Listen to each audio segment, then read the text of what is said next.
Il est 9h30. L'avion transportant la ministre de la Femme et de la Protection de la Petite Enfance, Amina Priscille Longo, a atterri à l'aéroport d'Abéché.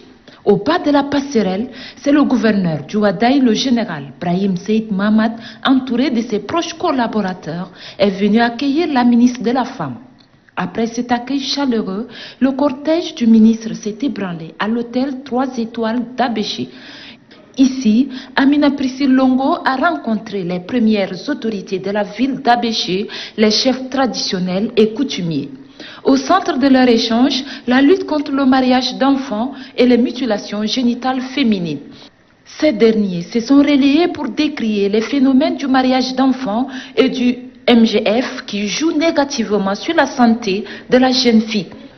Le gouverneur du Ouadaye s'est engagé personnellement de son côté à œuvrer pour la protection des droits des enfants et des filles à travers l'application rigoureuse des lois et la moralisation des auteurs et complices de l'excision et du mariage d'enfants.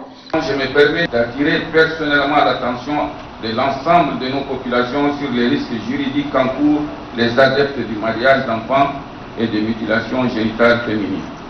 J'ai la prétention de vous affirmer que lors de votre prochain passage, vous aurez enregistré une très forte proportion de nos populations qui auront abandonné l'excision et le mariage d'enfants.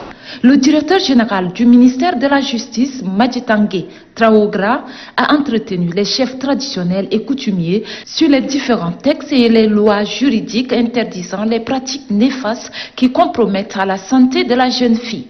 La ministre de la Femme a relevé pour sa part que la question de lutte contre le mariage d'enfants et les mutilations génitales féminines implique avant tout les hommes.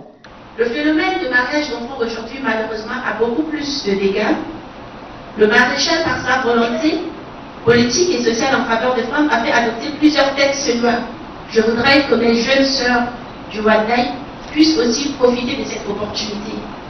Et pour cela, il y a un sacrifice. Les sacrifices que doivent faire les parents, le chef coutumier et traditionnel, pour accompagner les jeunes filles vers ce rêve. Et pour cela, il faut qu'on puisse avoir un réveil de conscience et qu'on puisse tous contribuer au développement et à l'épanouissement de la jeune fille. Parlant de ces phénomènes, le gouvernement a fixé des objectifs visant la protection des enfants contre les formes de violence, d'abus et d'exploitation. Ce, en vue d'apporter une réponse adéquate contre toutes les pratiques traditionnelles néfastes en général, le mariage d'enfants et les mutilations génitales féminines en particulier.